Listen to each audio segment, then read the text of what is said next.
2021. Ya, itulah seperti yang dikatakan oleh MC tadi. Kami mempersilakan dengan hormat sitaan Satres Narkoba Polres Maluku Tengah ke tempat yang telah disediakan. Kami persilakan.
Ya, untuk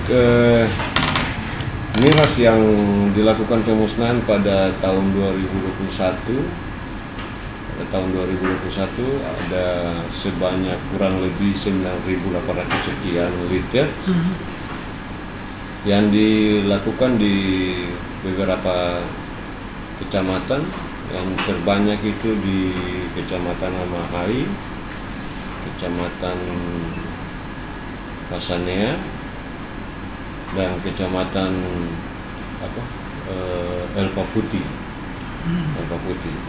yang mana dilakukan penyitaan sweeping itu dalam operasi pekat jelang Idul Fitri,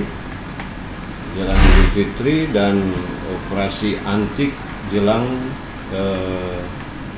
Natal dan Tahun Baru. Mungkin itu. Terima kasih sudah nonton. Jangan lupa like, subscribe, dan share ya.